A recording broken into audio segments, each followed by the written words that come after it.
وَلَقَدْ خَلَقْنَا الْإِنسَانَ مِنْ صَلْصَالٍ مضمون گزر رہا ہے، اس میں صرف ہمارے حال کا ذکر نہیں چل رہا، ہمارے ماضی کا بھی ذکر ہے، اور بہت لمبا دور ہے جس میں انسان زندگی کی پرورش فرمائی گئی ہے۔ تو اللہ تعالیٰ آغاز آفرینت کی طرف لے جاتا ہے، فرماتا ہے وَلَقَدْ خَلَقْنَا الْإِنسَانَ مِنْ صَلْصَالٍ۔ جب ہم تمہیں کہتے ہیں کہ تم بھی اپنے رزق پر اپنی کسی چیز پر طاقت نہیں رکھتے، ان لوگوں کی تمہیں کیا فکر کرنی ہے؟ تمہارا اپنا یہ حال ہے کہ تم جب سلسال سے بنائے گئے تھے، ایک کیچڑ سڑے ہوئے کیچڑ کی سوکھی ہوئی ٹھیکری سے، جس میں کھنکھنانے کی طاقت تھی، وہ وقت ہے جب ہم نے تمہیں پیدا کیا تھا۔ مقصود تھا انسان، لیکن پہلی حالت تمہاری آغاز میں یہ تھی، اس سے ترقی کر کے تم انسان بنے ہو۔ تو اس میں حکمت اور علم کی کتنی ضرورت ہوگی اب اندازہ کر لیں آپ، بلکہ اندازہ نہیں کر سکتے، ناممکن ہے۔ یہی وہ آیت ہے جس کے متعلق میں پہلے کئی دفعہ ذکر کر چکا ہوں، اور اب میری تحقیق جو ہے خدا کے فضل سے مکمل ان معنوں میں ہو چکی ہے کہ قطعی ثبوت سائنسدانوں کے مہیا ہو گئے ہیں، جن سے پتہ چلتا ہے کہ زندگی لازماً خشک ٹھیکریوں کی اسٹیج سے گزری ہے۔ ناممکن تھا کہ اس اسٹیج سے گزرے بغیر انسانی زندگی کے کسی دور کا آغاز ہو سکتا۔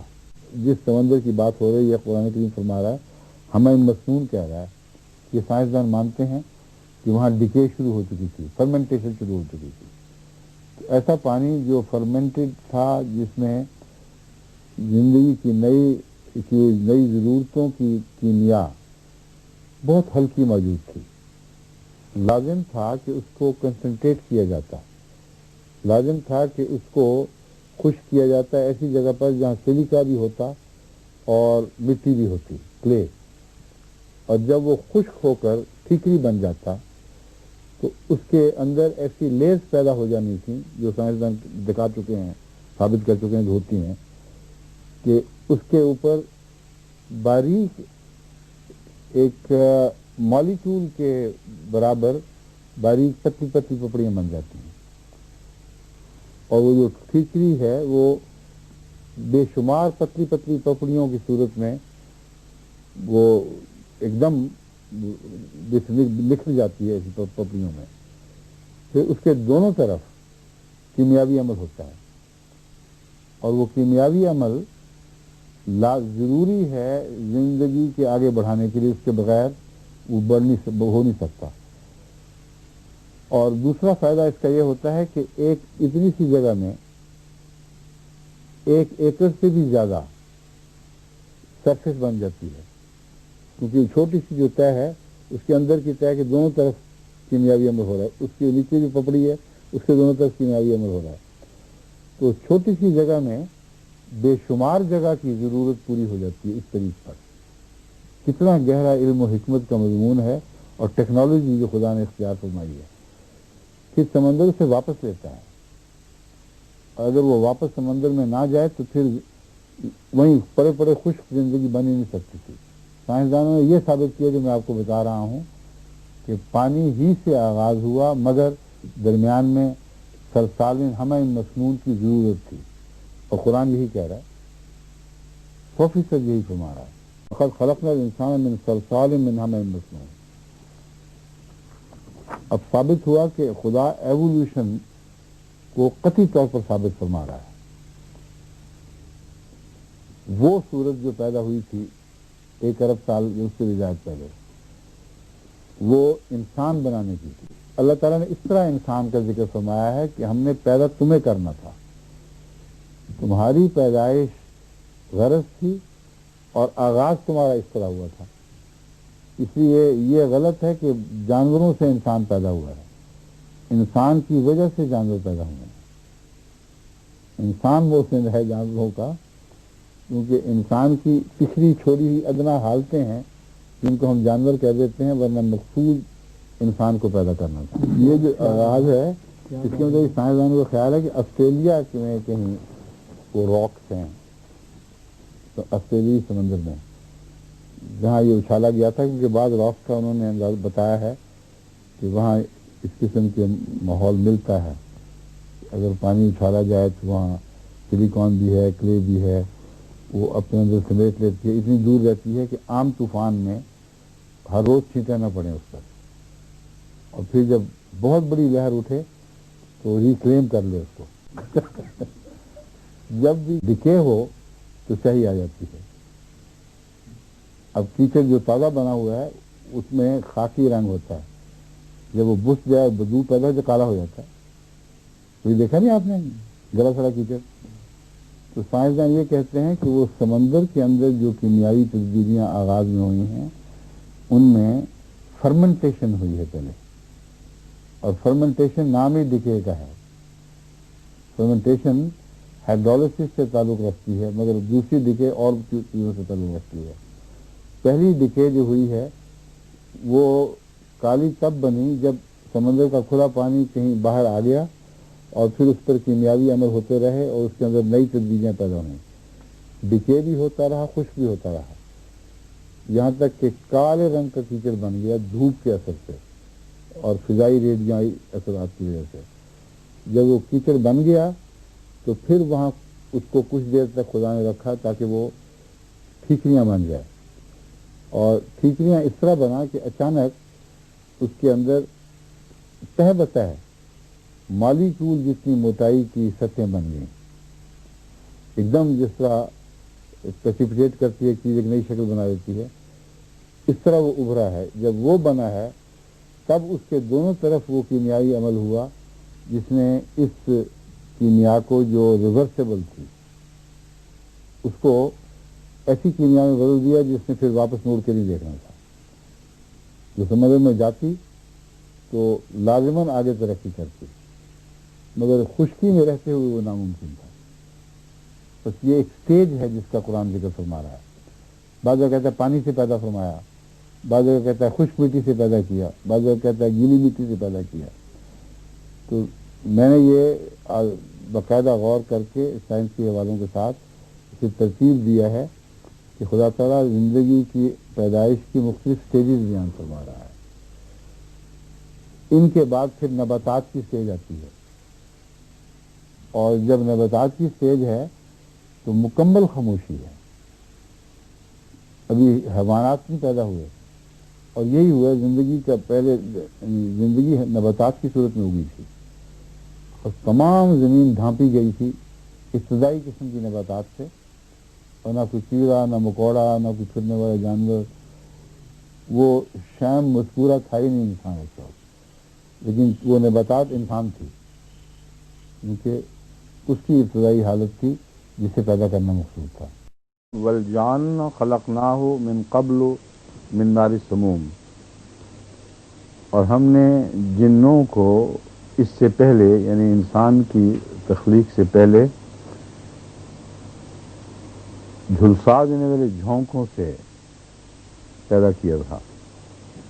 یہ سموم بہت تیز گرم ہوا جو چلتی ہے بڑی شدت کے ساتھ اسے کہتے ہیں، اور ناری سموم اس آگ سے جو تیز گرم ہواؤں کے جھونکوں میں ہوتی ہے، ان کے تھپیڑوں میں شامل ہوتی ہے وہ آگ۔ وَإِذْ قَالَ رَبُّكَ لِلْمَلَائِكَةِ إِنِّي خَالِقٌ بَشَرًا مِّن صَلْصَالٍ مِّنْ حَمَإٍ مَّسْنُونٍ، اور جب اللہ نے تیرے رب نے فرشتوں سے فرمایا کہ میں بشر کو گلے سڑے کیچڑ سے جو سیاہ رنگ کا ہو چکا ہو اس سے بنی ہوئی مٹی کی ٹھیکریوں سے پیدا کرنے والا ہوں، ایسی ٹھیکریوں سے جو کھنکنے والی ہیں۔ یہ جو دو آیات ہیں یہ تخلیق آدم اور تخلیق جان یعنی جنوں کی تخلیق سے متعلق یہ بہت گہرے مضامین پر مشتمل ہیں اور انہیں سمجھ کر آگے بڑھنا چاہیے۔ ایک بات قطعی طور پر ثابت ہے کہ جان جو بھی چیز ہے اس کی پیدائش کا آغاز انسانی پیدائش سے پہلے شروع ہو چکا تھا۔ بشر بعد میں بنا ہے، اور از قسم جان چیزیں جو بھی تھیں وہ پہلے بنی تھیں۔ یہاں جان سے مراد لازماً وہ جن نہیں ہے جس کا تصور عوام الناس میں اور علماء کے ذہنوں میں پایا جاتا ہے۔ جان سے مراد کیا ہے، اس کو سمجھنے کے لیے ایک تو آغاز، زندگی کے آغاز بلکہ ابتدائے آفرینش کے حالات کا مطالعہ ضروری ہے، اور دوسرا یہ معلوم کرنا ہے کہ عربی لغت میں جان کے کیا کیا معانی ممکن ہیں اور اس لفظ کی بنیادی روح کیا ہے، اور پھر یہ معلوم کرنا ہوگا کہ احادیث میں کیا لفظ جان کا کوئی ایسا استعمال موجود ہے جو اس آیت کے منطوق پر صادق آتا ہو، جو آیت یہ بیان کر رہی ہے اس مضمون پر وہ صادق آتا ہو۔ یہ تین پہلو ہیں جو مختصر میں آپ کے سامنے رکھنا چاہتا ہوں۔ پہلی بات تو یہ ہے کہ لفظ جان اپنے اندر اخفاء کا مضمون رکھتا ہے۔ ہر وہ چیز جس کو ان ایڈڈ آئی سے نہ دیکھا جا سکے، یعنی آنکھ کو محض ننگی آنکھ سے جس کو نہ دیکھا جا سکتا ہو، وہ بھی جن کہلائے گی، اور جن کی بنیادی تعریف یہی امام راغب نے فرمائی ہے۔ وہ چیز جو خالی آنکھ سے دکھائی نہ دیکھ سکے، موجود ہو مگر نظر نہ آ سکے، مثلا گہرے سایوں کے نیچے کوئی چیز پڑی ہو۔ اس لیے وہ جنتیں جو گھنے باغوں کی جنتیں ہوتی ہیں، ان کے سایوں کے نیچے اندھیرا جو حائل ہو جاتا ہے ہماری نظر کی راہ میں اور پڑی ہوئی چیزوں کی راہ میں، اس اندھیرے کی وجہ سے انہیں جنات کہا جاتا ہے، کیونکہ وہ مخفی کر دیتی ہیں بعض چیزوں کو۔ اسی لحاظ سے عورتوں کو بھی جن کہا گیا ہے، جو پردے میں رہتی ہیں۔ اگرچہ اسلامی پردے کی بحث نہیں تھی، مگر عربوں میں بھی اعلیٰ خاندان کی خواتین عوام الناس سے الگ رہا کرتی تھیں، اور پردے کا رواج صرف اسلام میں نہیں بلکہ دنیا کی تمام قوموں میں انہی معنوں میں ہے کہ عورت کو عزت اور احترام دینے کے لیے اسے عوام کی پہنچ سے الگ رکھا جائے۔ دوسرا جن کا معنی ہے وہ بڑے بڑے لوگ جو عوام الناس سے الگ رہتے ہیں۔ بس عربوں میں چیفٹینز کے معنوں میں، یعنی بڑے بڑے سرداروں کے معنی میں بھی لفظ جن استعمال ہوا ہے۔ اسی طرح لفظ جان اور جن سانپوں پر بھی اطلاق پاتا ہے، کیونکہ وہ دنیا کی نظر سے اوجھل، سوراخوں میں رہنے والے، بلوں میں پلنے والے اور انسانی نظر سے بھاگنے والی چیز ہے، اس لیے ان کو بھی جن کہا گیا۔ پہاڑوں پر بسنے والی مخلوقات کو بھی، جو انسان ہوں یا فکش پہاڑی لوگ، وہ بھی جن کہلاتے ہیں، اور انہی معنوں میں ہمیں حضرت داؤد اور حضرت سلیمان کے تعلق میں جنوں کا ذکر ملتا ہے۔ ان سب معانی کا میں سے کوئی ایک بھی نہیں ہے جو براہ راست اس آیت کے مضمون سے تعلق رکھتا ہو، یعنی بالواسطہ تو ہے کیونکہ مخفی چیزیں مراد ہیں، مگر براہ راست نہیں۔ مگر ایک معنی وہ ہے جو احادیث میں مروی ہے، جس کا براہ راست اس لفظ جن سے تعلق ہے جس کی آیت بحث کر رہی ہے، اور وہ یہ ہے کہ آن حضرت صلی اللہ علیہ وسلم نے فرمایا کہ ہڈیوں سے استنجا نہ کرو، کیونکہ جس طرح یہاں آج کل رواج ہے ٹوائلٹ پیپرز کا، جبکہ دنیا کی تہذیب نے یہ نہیں سیکھا تھا، اس زمانے میں عربوں میں اور دوسری مہذب قوموں میں بھی یہ رواج تھا کہ مٹی کے ڈھیلوں سے یا اور پتھر وتھر سے اپنی صفائی کر لیا کرتے تھے۔ اگر پانی مہیا ہو تو پانی سے، ورنہ یہی کافی سمجھا جاتا تھا۔ تو اس زمانے میں یہ رواج صحابہ میں بھی تھا، اور اس لیے نہیں کہ پانی سے بے نیاز کرتا تھا ان کو، بلکہ آن حضرت صلی اللہ علیہ وسلم فرماتے تھے کہ وہ نفیس لوگ، وہ خدا کو زیادہ پسند ہیں، جو پانی سے صاف کرنے سے پہلے زائد احتیاط کے طور پر کہ گندگی ہاتھ کو نہ لگے، پہلے خشک مٹی یا اس کے ڈھیلوں سے اپنے آپ کو صاف کرتے ہیں۔ اس ضمن میں آپ نے نصیحت فرمائی کہ ہڈیوں سے استنجا نہ کرنا، کیونکہ وہ جنوں کی خوراک ہے۔ اب ہڈیوں سے استنجا نہ کرنا کیونکہ جنوں کی خوراک ہے، ایک ایسا مفہوم ہے جو اس زمانے کے انسان کی سمجھ میں نہیں آ سکتا تھا۔ ظاہر بات یہ ہے کہ وہ جن جو ہڈیوں سے لپٹے ہوئے ہیں ان کے پاس سے گزرنے سے کوئی خطرہ نہیں ہے۔ وہ جب استنجے کے لیے استعمال ہوں اور بیرونی جلد ہی نہیں بلکہ کچھ اندرونی میوکس میمبرین سے بھی ان کا کانٹیکٹ ہو تو اس وقت خطرہ ہے کہ انسان کو نقصان پہنچائیں گے۔ یہ جو مضمون ہے یہ بیکٹیریا کا وجود جب انسان کو سمجھ آیا ہے اس وقت اس حدیث کا اصل مضمون روشن ہوا، اور ہڈیاں، گلی سڑی ہڈیاں خصوصیت سے کئی قسم کے وائرسز اور بیکٹیریا کی خوراک ہوتی ہیں۔ وہ جو ہڈیوں کی ڈکے ہے وہ بیکٹیریا کی وجہ سے ہے، خود بخود نہیں ہوتی۔ تو ہر وقت ان کو ایسے بیکٹیریا چمٹے ہوتے ہیں کہ اگر ایسی ہڈی سے استنجا کیا جائے، گلی سڑی پھکی ہوئی ہڈی سے، تو لازماً انسان کے اندر ان بیکٹیریا کو نقصان پہنچانے کا احتمال پیدا ہو جاتا ہے۔ بس آن حضرت صلی اللہ علیہ وسلم کی نصیحت لفظ جن کے مضمون سے گہرا تعلق رکھتی ہے اور اس کے علاوہ ایک جن کی نوع کی تشریح فرما رہی ہے جس نوع کا قرآن میں ذکر موجود ہے۔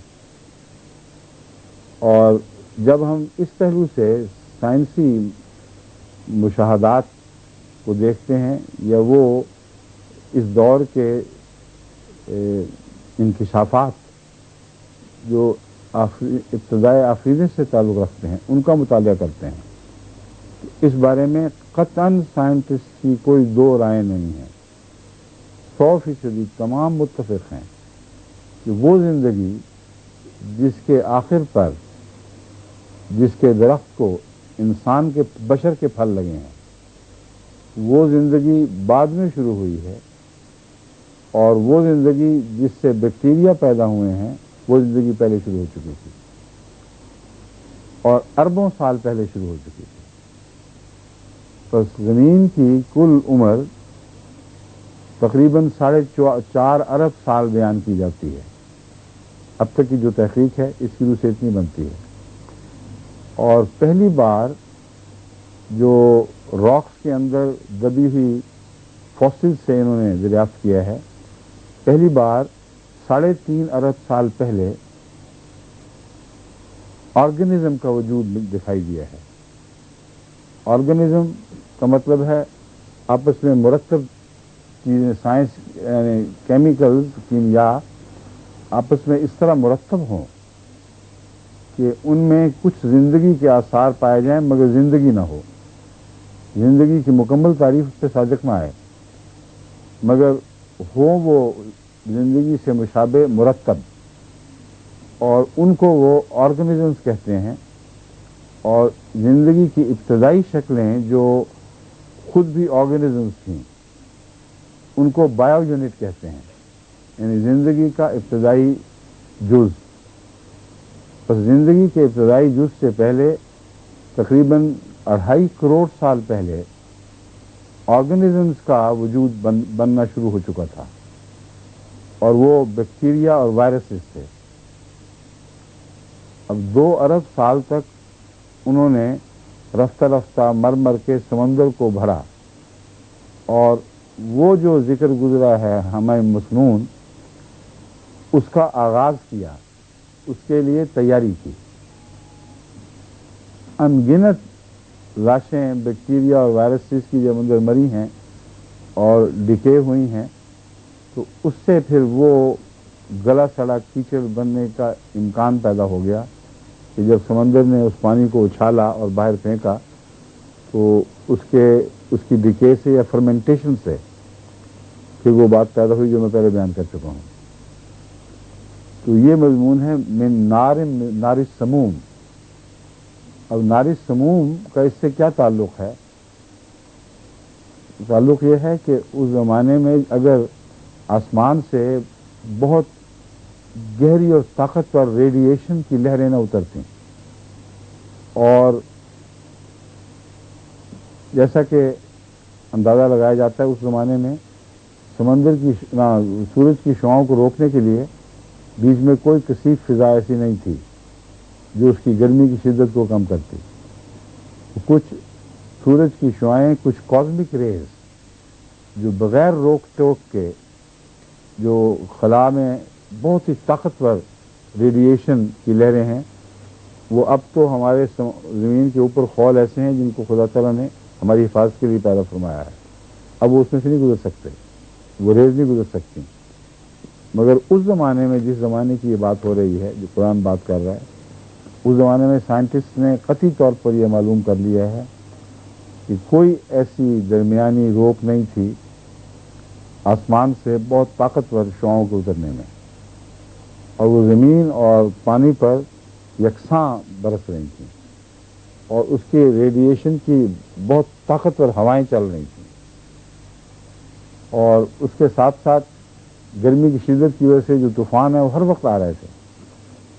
ان کی گرمی سے وہ کیمیکل چینجز ہوئے جن کے نتیجے میں وائرس اور بیکٹیریا کے وجود کا امکان پیدا ہوا ہے، ورنہ ناممکن تھا۔ تو یہ دعویٰ جو قرآن کریم کا ہے، جو دنیا کی کسی اور کتاب میں نہیں ہے، وَالْجَانَّ خَلَقْنَاهُ مِنْ قَبْلُ مِنْ نَارِ السَّمُومِ، انسانی پیدائش سے پہلے بہت شدید جلد جھلسی ہوئی ہواؤں کی گرمی سے ہم نے، یا جھلسا دینے والی ہواؤں کی گرمی سے ہم نے جان کو پیدا کیا۔ اور دوسری لطف کی بات یہ ہے کہ نار سموم کے تعلق میں اب یہ بات مزید ثابت ہو چکی ہے کہ بیکٹیریا کی جو سب سے قدیم شکل ہے وہ ہے جسے پائرو کوکس بیکٹیریا کہا جاتا ہے۔ یہ وہ اصطلاح ہے جو ابھی تک عام نہیں ہوئی، مگر جو ایڈوانس سائنٹیفک رسالے ہیں امریکہ سے چھپتے ہیں، ان میں قطعیت کے ساتھ اس اصطلاح کو استعمال کیا جاتا ہے کہ وہ بیکٹیریا جو آگ سے براہ راست پیدا ہوتے ہیں اور وہ قدیم ترین ہیں۔ اور آگ سے براہ راست کا مطلب ہے سورج کی گرمی سے وہ براہ راست طاقت لیتے ہیں، بیچ میں کوئی اور ذریعہ طاقت لینے کا نہیں، اور اس طاقت سے وہ اپنی حرکت، زندگی کی حرکت اور جو بھی ان کا میٹابولزم ہے وہ اس میں سورج کی گرمی کے براہ راست، سورج کی نہیں، یعنی ان ہواؤں کی گرمی سے براہ راست انرجی پا کر وہ زندہ ہوتے ہیں۔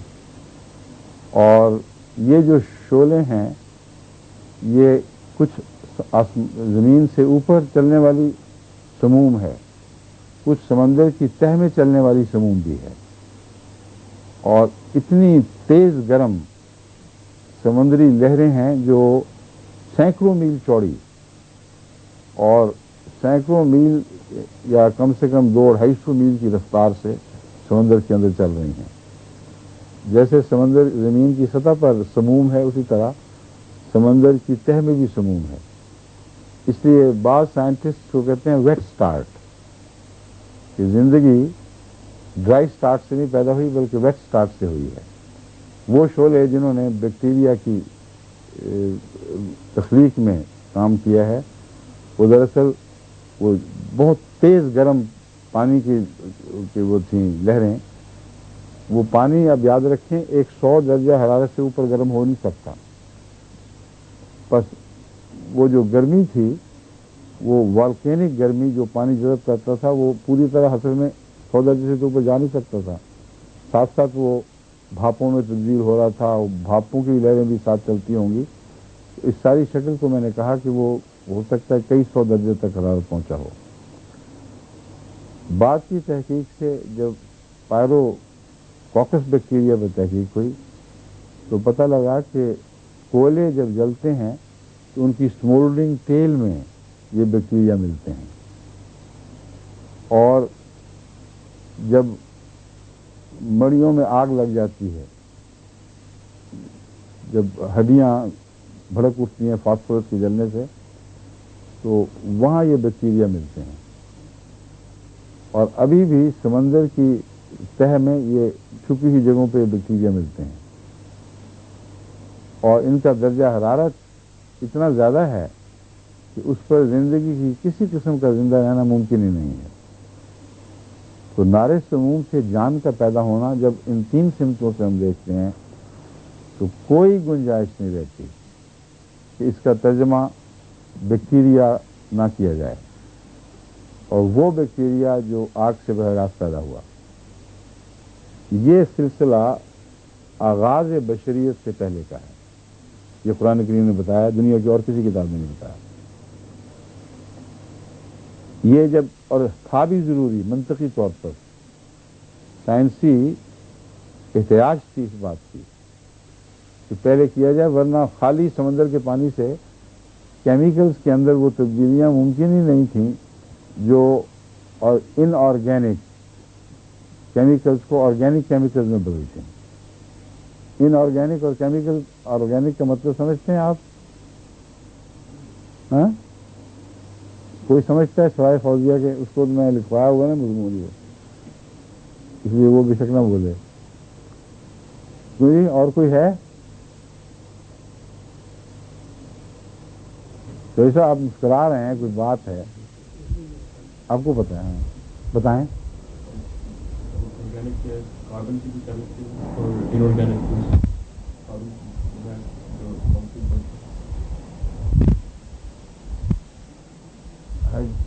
کاربو صرف کاربن نہیں ہے، ہائیڈروجن، کاربوکسی گروپ ہے۔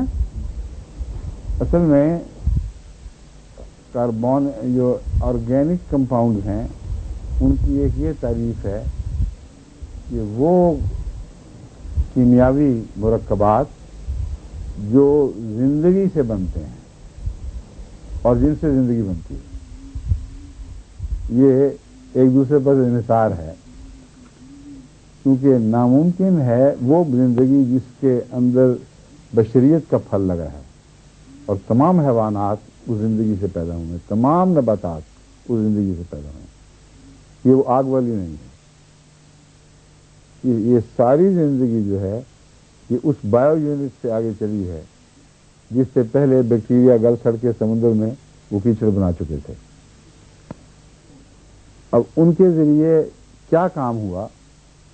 وہ بڑا کام انہوں نے یہ کیا کہ وہ کیمیا مہیا کی جس کیمیا کے بغیر زندگی ممکن نہیں تھی، اور وہ کیمیا زندگی کے بغیر ممکن نہیں تھی۔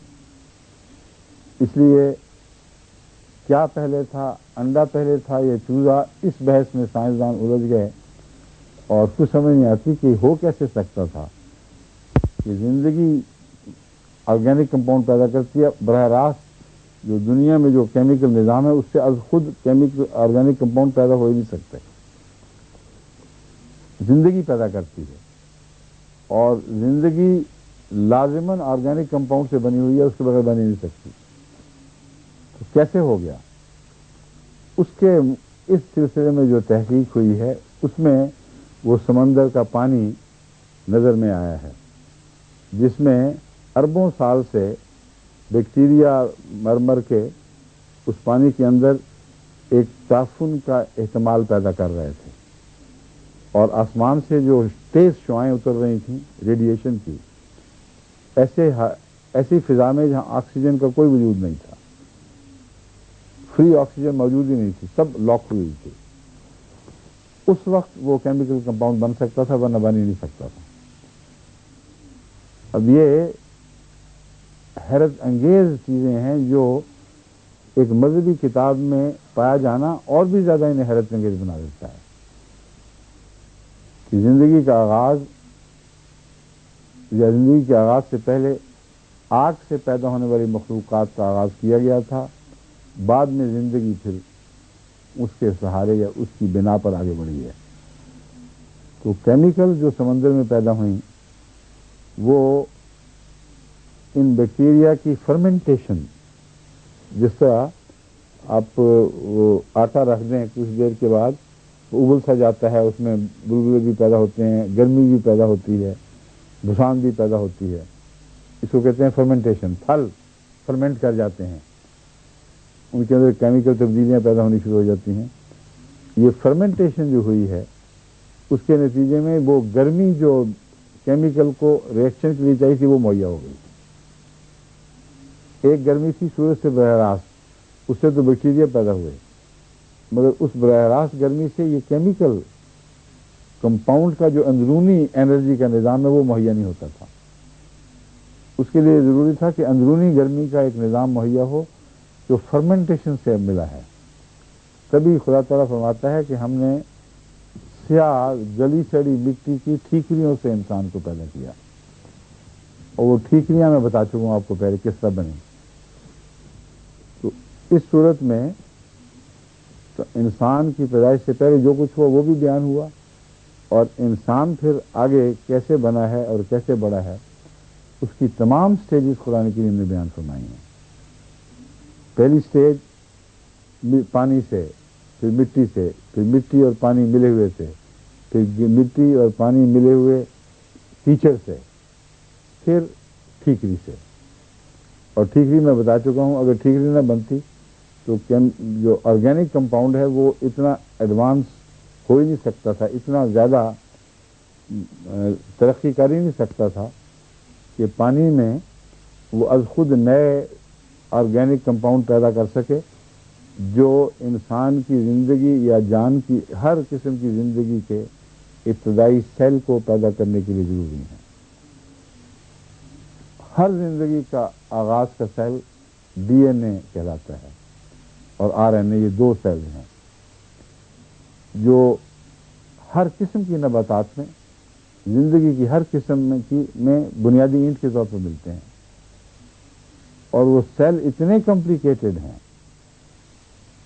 اتنے حیرت انگیز طور پر وہ خود الجھے ہوئے ہیں، اور ان کی ایک سیکوینس ہے، پروٹین اور انزائمز وغیرہ اس میں موجود ہیں جو ایک سیکرٹ کے ساتھ، ایک سیکوینس یعنی ایک آرڈر میں جس طرح گت ہوتی ہے اس طرح وہ بنے ہوئے ہیں، اور لمبی چین ہے ان کی. ان کا اگر آرڈر بدل دو تبھی بھی زندگی ختم ہو جائے. اور ہر پروٹین کو لیے ایک خاص جگہ مقرر ہے، وہ وہاں ہوگی تو پھر اگلی پروٹین وہاں شروع ہونی چاہیے، اس سے آگے ہوگی.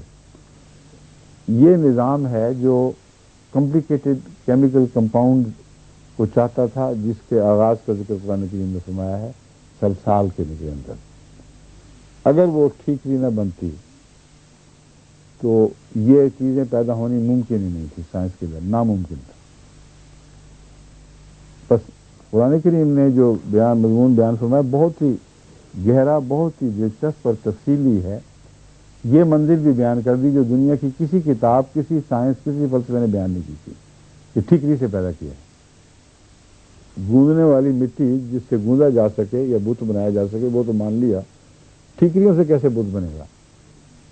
بس صاف پتہ چلا کہ قرآن کسی بت کی بات نہیں کر رہا بلکہ گہرے سائنسی نظام کی طرف اشارے فرما رہا ہے. پھر اگلی سٹیجز میں پہلے نباتات بنی ہیں،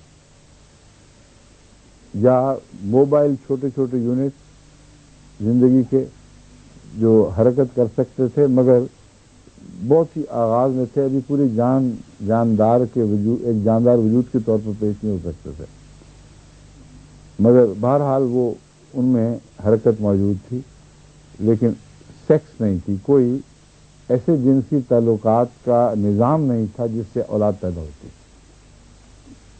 قرآن کریم فرماتا ہے ہم نے تمہیں ایسی جان سے پیدا کیا جو بڑھتی تھی مگر اس کا جوڑا اس سے پھر پیدا کیا. اس کا مطلب ہے کہ جنسی نظام جس کو ہم زندگی میں دیکھتے ہیں اس کا آغاز ایسی مخلوق سے تھا جو اس سے پہلے تھی، اور اس میں جنسی نظام نہیں تھا، وہ خود ہی پنپتی تھی اور پھیلتی تھی. اور سائنسدان اس بات کو دریافت کر چکے ہیں کہ یہ ایک سٹیج ہے. بس جہاں حیوانی زندگی کا تعلق ہے اس سٹیج سے بھی انسان گزرا ہے، اس کو اللہ تعالیٰ بیان فرماتا ہے. جہاں تک نباتات کا تعلق ہے آغاز میں مکمل خاموشی تھی سوائے آسمان کی طرف سے گرجوں آسمان سے آنے والی گھن گرج کے مکمل خاموشی تھی، کیونکہ ابھی بولنے والی زندگی پیدا نہیں ہوئی تھی، سوائے پھولوں کے جو بہت ہی آغاز کی شکل میں تھے، ان کے چٹکنے یا غنچوں کے پیدا ہونے کی اگر کوئی آواز ہو سکتی ہے تو زندگی صرف اتنی آواز پیدا کر سکتی تھی۔ اس وقت بھی اللہ تعالیٰ فرماتے ہیں انبتکم نباتا، اے انسان اللہ تعالیٰ نے تجھے نبات کی طرح اگایا ہے۔ اب مفسر جو مرضی تفسیریں کر لیں وہ اس آیت کے ساتھ انصاف نہیں کریں گے تفسیریں کر کے اس کے مضمون کو دوسری طرف پھیرنے میں، کیونکہ واقعتاً انسان اگا ہے، کیونکہ اس کے آغاز میں ایک منزل یہ بھی تھی کہ وہ اگایا گیا تھا۔ اگر سلسال اسی کی ایک منزل ہے اور گندی ہوئی مٹی بھی اس کی ایک منزل ہے تو پھر نباتات بھی اس کی ایک منزل ہے۔ اور لم یکن شیئا مذکورا، کوئی ذکر چلتا ہی نہیں تھا اس دور میں۔ ہو سکتا ہے کوئی اس میں سے کم سے کم 200-300 ملین سال، یعنی 30 کروڑ سال کے لگ بھگ یا 40 کروڑ کے سال کے لگ بھگ اس زمین پر مکمل نباتات کا راج تھا اور خاموشی تھی، اور پھر اس کے بعد وہ دوسرے ادوار آئے ہیں، جبکہ اللہ تعالیٰ فرماتا ہے پانی سے پیدا کیا، اس شکل سے پیدا کیا، قرار مکین میں رکھا گیا، پھر تمہاری وہ ہم نے شکلیں جو بدلی ان پر غور کرو، ذہن مادر میں کیا کیا شکلیں دیں۔ تو تمام آیات قرآنی ایک ترتیب رکھتی ہیں، جب تک ان کو اس ترتیب میں سیٹ نہیں کریں گے زندگی کی تخلیق کا نظام سمجھ نہیں آ سکتا۔ اس نظم و ضبط کے ساتھ آگے پیچھے رکھیں، جس طرح سیکوینس ہیں پروٹینز کے، اسی طرح قرآنی آیات میں بھی سیکوینس بنائے ہیں، ان کو آپ اپنی اپنی جگہ پہ رکھ دیں تو اچانک ایوولوشن کا سارا مسئلہ حل ہو جاتا ہے۔ صرف ایک فرق کے ساتھ کہ قرآن کہتا ہے گائیڈڈ ایوولوشن ہے، ہم نے آغاز ہی سے انسان کو پیدا کرنا تھا، اور ایوولوشن کہتی ہے کہ کوئی اسکیم نہیں تھی، اتفاقات اور حادثات کے نتیجے میں ہر زندگی کا قدم جو اگلی زندگی پر منتج ہوا ہے ایسی سمت میں اٹھتا چلا گیا کہ حادثاتی طور پر آخر پہ انسان پیدا ہو گیا۔ یہ جو ہے نا حادثاتی پیدائش، یہ وہ عنصر ہے ایوولوشن کا جس کو ہم رد کرتے ہیں، مگر ایوولوشن کو رد نہیں کر سکتے، کیونکہ قرآن تائید کرتا ہے، کون ہے جو اس کو رد کر سکے؟ قرآن یہ جو ایوولوشن بیان فرماتا ہے وہ یہ ہے کہ پری پلانڈ ایوولوشن ہے، جس کا ہر کل پرزہ ایک نظام کے تابع پہلے سے سوچی سمجھی اسکیم کے مطابق ترتیب کے ساتھ وجود میں آیا ہے اور اپنے اپنے وقت میں وجود میں آیا ہے۔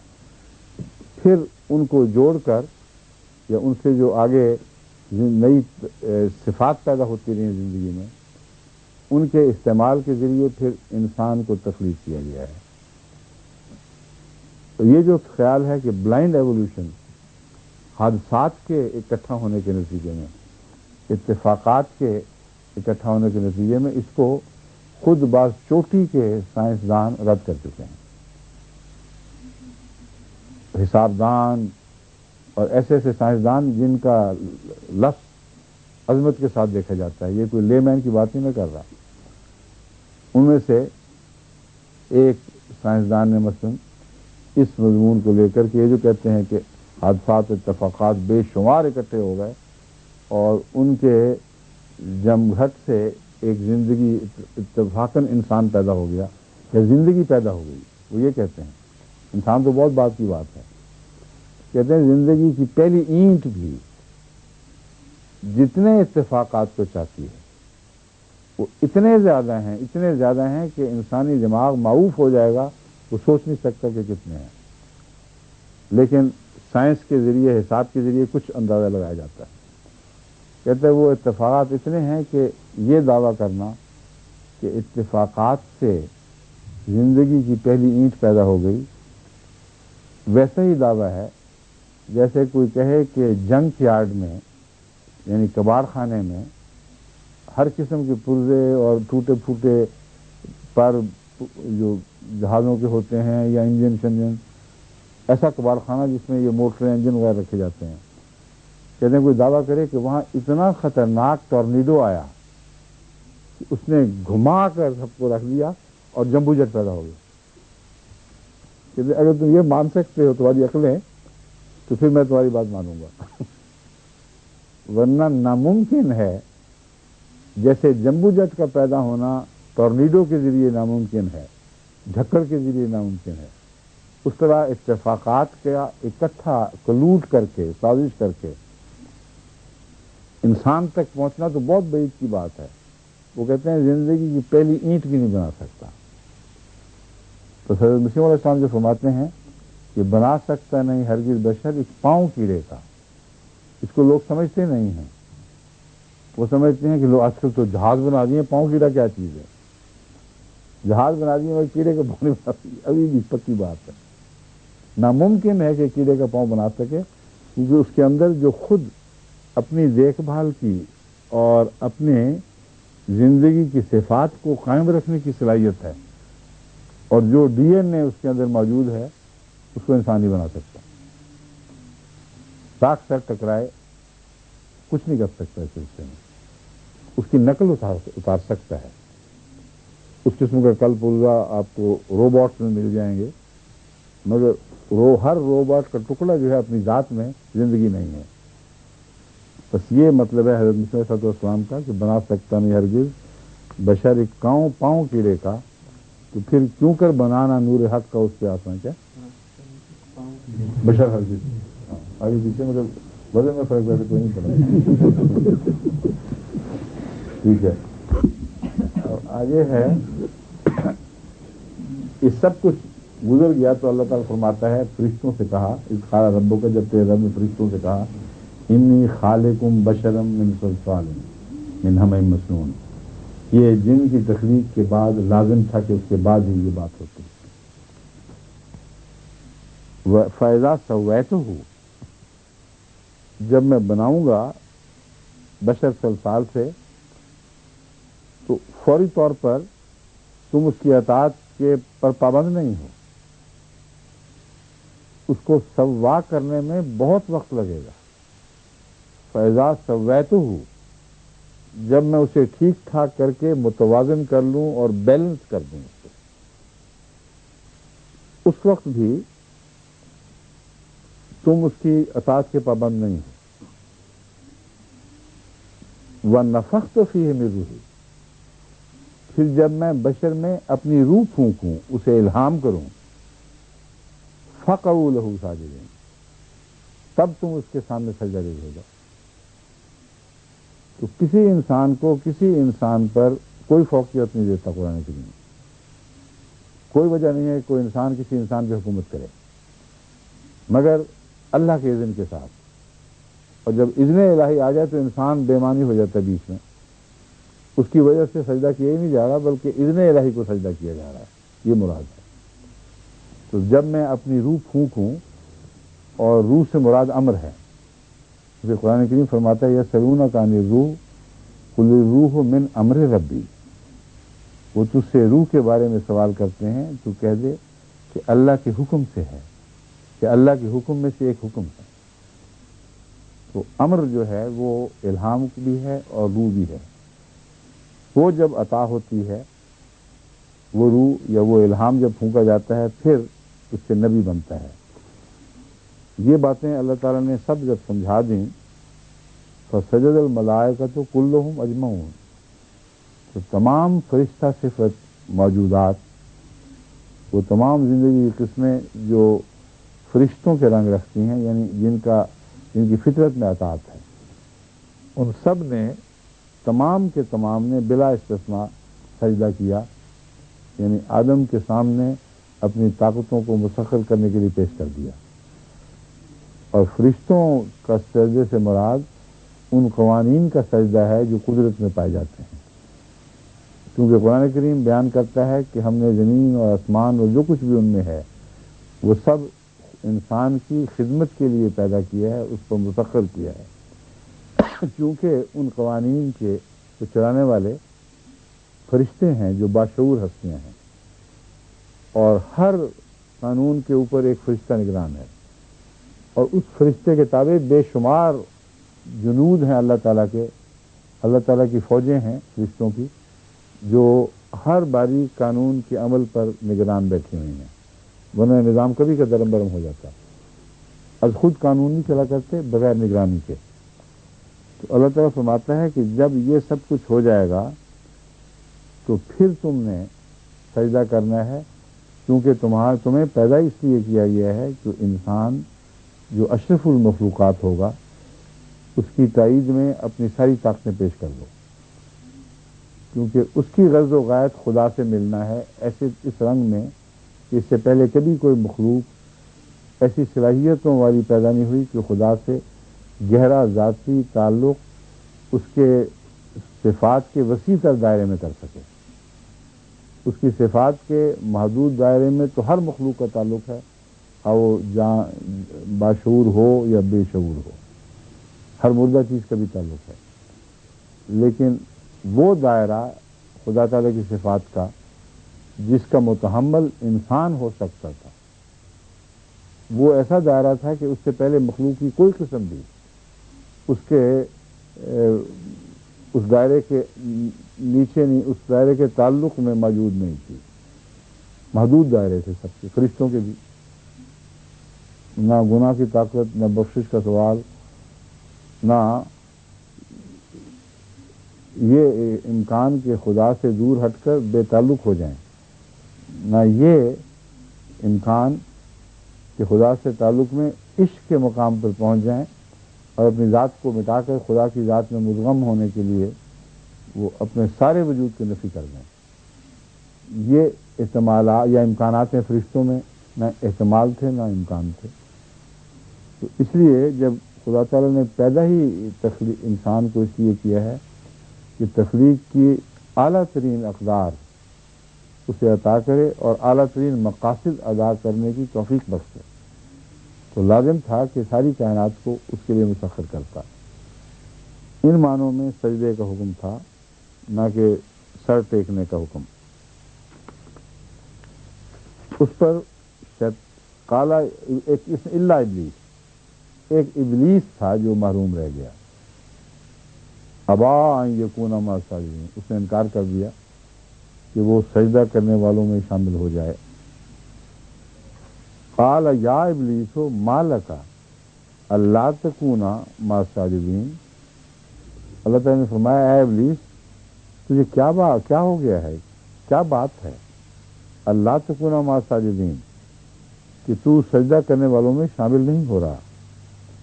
قال لم اکن لاسجد لبشر، اس نے کہا میں اس لیے ہرگز انسان کو، بشر کو سجدہ کرنے والا نہیں، خلقتہ من صلصال من حمأ مسنون، اسے تو ہماری آنکھوں کے سامنے، جن تو پہلے پیدا ہوئے تھے، اور شیطان اور ابلیس کے متعلق قرآن کریم فرماتا ہے کہ جنوں میں سے تھا۔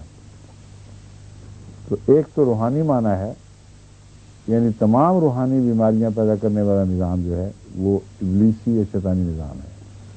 ایک جسمانی بیماریاں کرنے والا نظام جو ہے وہ بیکٹیریل اور وائرس کا نظام ہے۔ ان دونوں پہلوؤں سے شیطان اور ابلیس نے سجدہ کرنے سے انکار کر دیا کہ ہم مخالفت کروں گا۔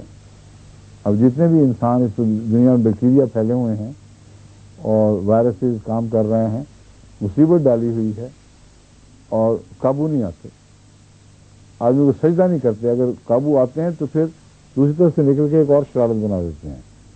پہلے سے زیادہ باغیانہ مضبوط نظام کے حامل بیکٹیریا یا وائرس پیدا ہو جاتے ہیں، ان کا قلص کما انسان نہیں کر سکتا۔ یہ ہے سجدے سے انکار۔ پیدا تو کیا گیا ہے خدمت کے لیے ہر چیز کو، اور خود یہ بھی خدمت میں کام آئے تھے انسان کی پیدائش میں، مگر فوری طور پر نہیں، مجبوراً۔ جہاں تک ان کے ارادے کا تعلق ہے، یہ تو دل چاہتا ہے کہ انسان کا ذرا ذرا کھا جائیں اور بدبودار ہواؤں میں تبدیل کر کے کچھ بھی باقی نہ رہنے دیں.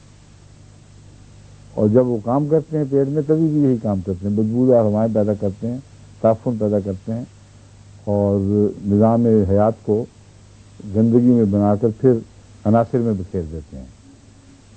تو یہ ہے وہ کام جو ابلیس نے کرنا تھا اور جانتا تھا. یعنی اگر اس کا یہ مطلب نہیں کہ باشعور گفتگو ہو رہی ہے کوئی, مطلب یہ ہے کہ زبان حال سے یہ کلام ہے. آغاز آفرینش پہ گویا خدا تعالیٰ کی تخلیق اگر باتیں کرتی تو یہ کہتی کہ اس مٹی والے کو ہم پر کیا فضیلت ہے. یہ تو ہمارے آنکھوں کے سامنے جمعہ 8 دن کل کی پیدائش ہے. یہ ہم اس سے پہلے کہ آگ سے پیدا ہوئے, ہم غالب لوگ ہیں, ہم میں غالب طاقتیں ہیں. بس ہم اس ادنا چیز کو کیوں سجدہ کریں.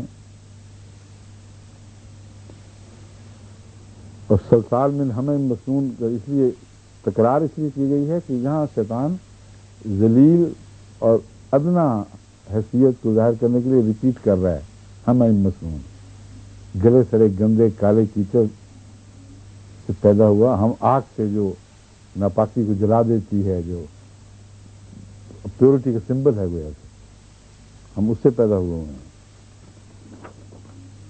لیکن یہ ابلیس کو پتہ نہیں تھا کہ ہمیں مصنوع اس سے پیدا ہوا ہے.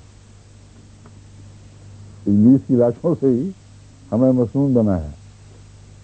اس پر اللہ تعالیٰ نے فرمایا قال فاخرج منها فإنك رجیم. اللہ تعالیٰ نے فرمایا اس سے نکل جا. اب لوگ سمجھتے ہیں کہ جنت سے نکلا ہے, حالانکہ جنت کی کوئی بحث ہی نہیں, یہاں کوئی تعلق ہی نہیں. ابتدائی آفرینش کے رازوں سے پردہ اٹھایا جا رہا ہے کہ کیسے دنیا بنی, اور اس میں 3.5 بلین سال پہلے کی مخلوق کی باتیں ہو رہی ہیں. اس سے نکل جا کا مطلب ہے تو نے جو اپنی عزت بنا رکھی ہے کہ میں غالب ہوں, اس حالت سے تو نکل جا, کیونکہ آئندہ آنے والے حالات ثابت کریں گے کہ تجھے انسان پر غلبہ نہیں نصیب ہوگا اور انسان تجھ پر غالب آئے گا, مگر وہ انسان جو روحانی معنوں میں انسان کامل, خدا کا مطیع, اطاعت چار بندہ ہے, اور دنیاوی معنوں میں جو صحت کے تمام اصولوں پر چلتا ہے اور استوا کے اس مضمون پر پورا اترتا ہے, اس کی حفاظت کرتا ہے, جو جس کا ذکر گزرا ہے اس کے تعلق میں.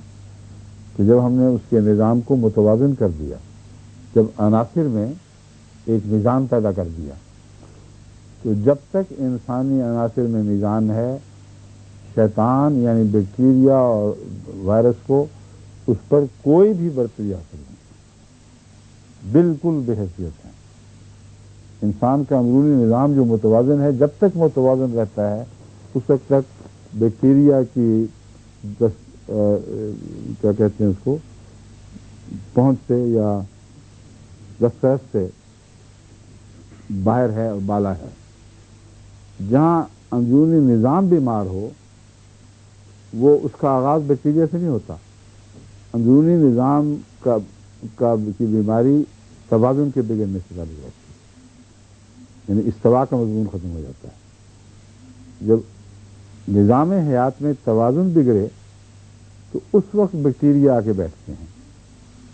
اسی طرح روحانی نظام میں جب خدا تعالیٰ کی قائم کردہ شریعت سے بے اعتنائی کرنے کے نتیجے میں یا بغاوت کرنے کے نتیجے میں جب روحانی وجود کا نظام بگڑتا ہے, تب شیطان کو موقع ملتا ہے کہ وہاں دخل کر کے ان بندوں کو اپنا بنا لے. تبھی اللہ تعالیٰ جو آگے مضمون بیان کر رہا ہے, اس طرح بیان فرما رہا ہے کہ شیطان کے بننے سے پہلے ان کے اندر جو خرابی پیدا ہوتی ہے. شیطان آغاز نہیں ہے خرابی کا, خرابی دیکھ کر پھر پلتا ہے اس خرابی کے اوپر. فرمایا فخرج منہا فإنک رجیم, تو اس مقام سے نکل جا, یقیناً تو دھتکارا ہوا ہے. وَإِنَّ عَلَيْكَ اللَّعْنَةَ إِلَىٰ يَوْمِ الدِّينِ, اور قیامت کے دن تک تجھ پر لعنت ڈالی جائے گی. اور جو بیکٹیریا کے قابو آنے والے ہیں لعنت وہ بھی ڈالتے ہیں، جو گناہوں میں ملوث ہیں گناہ پہ لعنت وہ بھی ڈالتے ہیں۔ قال رب فانظرنی الی یوم یبعثون، اس نے کہا اچھا ہے میرے رب مجھے پھر مہلت دے اس دن تک جب کہ ان لوگوں کو یعنی تیرے بندوں کو دوبارہ مبعوث کیا جائے، قیامت کے دن تک جب کہ ان کو دوبارہ اٹھایا جائے گا۔ قال فإنک من المنظرین، ہاں تو یقیناً مہلت یافتہ لوگوں میں سے ہے۔ الی یوم الوقت المعلوم، اس زمانے تک جو ایک وقت معلوم کے مطابق ہے، یعنی ایک معین وقت کے ساتھ ایک زمانے کی تعین کی گئی ہے، اس زمانے تک اس وقت معین تک تجھے مہلت ہے۔ اس نے کہا قال رب بما اغویتنی لأزینن لہم فی الارض ولأغوینہم اجمعین، کیونکہ تو نے مجھے گمراہ ٹھہرا دیا ہے تو پھر میرا کام گمراہ کرنا ہی ہے، بس اب میں یہی کام کروں گا۔ لأزینن لہم فی الارض، میں زمین میں ان کو بہت ہی خوبصورت کشش والی چیزیں دکھاؤں گا، ان کے لیے زینت بناؤں گا زمین میں۔ وَلَأُغْوِيَنَّهُمْ أَجْمَعِينَ، اور میں ان سب کو تمام تر کو گمراہ کر دوں گا، الا عبادک منہم المخلصین۔ اتنا شیطان کو بھی پتا تھا کہ خدا کے مخلص بندے اس کے قابو نہیں آئیں گے، سوائے ان کے جو تیرے مخلص بندے ہیں۔ یہ بات ختم ہو گئی ابلیس کی۔ اب اللہ تعالیٰ جواب دیتا ہے قال ھذا صراط علی مستقیم، اس نے فرمایا یہ ہے میری طرف آنے کی کھلی راہ، کشادہ راہ جو میری طرف آتی ہے، یعنی کہ قانون قدرت کے اندر بھی لکھی ہوئی راہ ہے اور شریعت میں کتاب جو نازل ہوتی ہے اس کے ذریعے یہ راہ معین کر دی جاتی ہے۔ ان عبادی لیس لک علیہم سلطان، جہاں تک میرے بندوں کا تعلق ہے یقیناً تجھے ان پر کوئی غلبہ نہیں ہوگا، الا من اتبعک من الغاوین، شیطان نے کہا تھا میں غاوی بناؤں گا۔ اللہ تعالیٰ فرماتا ہے تجھے غاوی بنانے کی طاقت ہی نہیں ہے۔ جو غاوی ہوں گے اندرونی بیماریوں والے وہ خود ہی تیری طرف چلے جائیں گے، اس لیے یہ تکبر بھی تیرا کچھ نہیں، میری تخلیق پر تیرا اتنا سا دخل ہے صرف کہ ان میں سے خود جو بگڑ جائیں، جو توازن کو کھو دیں اور بیماریوں کے لیے آمادہ ہو جائیں، وہ آج خود ہی تیری طرف مائل ہو جائیں گے، ان پر جو کام کرتا پھر مجھے کوئی پرواہ نہیں۔ ان جہنم لموعدہم اجمعین، اور پھر ان سب کا ٹھکانہ جہنم ہوگا، اجمعین تمام تر، سب کا سب۔ اب جہنم کیوں ٹھکانہ بنا؟ کیونکہ وہ مٹی سے آگ کی طرف گئے ہیں اور ان کا اپنا فیصلہ ہے، انہوں نے ہر اس چیز کو اختیار کیا جو آتش گیر مادے سے تعلق رکھتی ہے، بغاوت، بدیاں، ہر قسم کی فساد، قتل، ظلم و ستم، یہ تمام چیزیں وہ ہیں جو آگ کی جن کی آگ تمثیل ہے، آگ کی تمثیل میں جو کچھ بھی باتیں پائی جاتی ہیں وہ انسانی جرائم کے اندر پائی جاتی ہیں۔ تو جب انہوں نے آگ کی راہ خود اختیار کر لی تو فرمایا کہ پھر یہ آگ ہی میں لوٹائے جائیں گے، یہ ان کا اپنا انجام ہے جو انہوں نے اپنے لیے تیار کیا ہے۔ لہا سبعۃ ابواب، اس کے 7 دروازے ہیں، 7 دروازوں میں 5 حسیات اور ایک دماغ کے فیصلے کی طاقت اور ایک قلبی رجحانات، اندرونی 2 طاقتیں جب 5 بیرونی حسیات سے جوڑ کھاتی ہیں تو پھر انسان بنتا ہے۔ اور ان 7 دروازوں میں جب خرابی پیدا ہوگی تو یہی دروازے جہنم کی طرف لے جائیں گے، ان 7 دروازوں میں جب خوبی پیدا ہوگی تو یہی 7 دروازے جنت کی طرف لے جائیں گے۔ تو یہ نہیں کہ وہاں کوئی گیٹ لگے ہوئے ہیں کوئی اس دروازے سے جا رہا ہے کوئی اس دروازے سے. مراد یہ ہے کہ ہر انسان کے اندر وہ دروازے ہیں جن میں سے اگر ایک بھی جہنم کی طرف کھلے تو وہ اتنی سزا ضرور پائے گا جو جہنم کی طرف کھلنے والا دروازہ اسے پہنچائے گا. اور اگر زیادہ ہی بدبخت ہوا تو اس کے ساتوں دروازے کھل جائیں گے. یعنی کہ ایک گیٹ سے گزرا ہے یا اکٹھا سب سے گزر گیا ہے یا جا کے واپس آ کے دوسرے سے بھی گزرا ہے. اگر اس کا سارا وجود ان تمام رستوں سے جہنم میں داخل ہوگا جو اس نے خود اختیار کیے تھے اور اپنی تمام ان صفات کو جو خدا کی طرف بڑھنے کے لیے عطا کی گئی تھیں جہنم کی طرف جانے کے لیے استعمال کر لی. لکل باب منہم جزء مقسوم، ان میں سے ہر دروازے کے لیے ایک معین طے شدہ حصہ ہے جو تقسیم ہوا ہے. گویا کہ ہر دروازہ کچھ نہ کچھ حصہ پائے گا. اور جزء مقسوم سے مراد یہ ہے کہ جتنے بھی حصیات کے دروازے ہیں سارے برابر گناہ میں شریک نہیں ہوتے. کوئی تھوڑا حصہ پاتا ہے کوئی زیادہ حصہ پاتا ہے اور ہر دروازے کے گناہ کی جو استطاعت ہے وہ معین ہے. بس یہ تقسیم شدہ طاقتیں ہیں. ان طاقتوں کے دائرے میں رہتے ہوئے وہ لوگ جو جہنم کا ایندھن بنیں گے وہ اپنے حصے کی جہنم پائیں گے. ان المتقین فی جنات و عیون، یقیناً متقین وہ ہیں فی جنات و عیون، وہ جنتوں میں ہوں گے اور چشموں میں ہوں گے. اب جنت کا مضمون جو ہے وہ وہی آ گیا کہ ڈھانپنے والی چیز، جو سایہ کرنے والی چیز.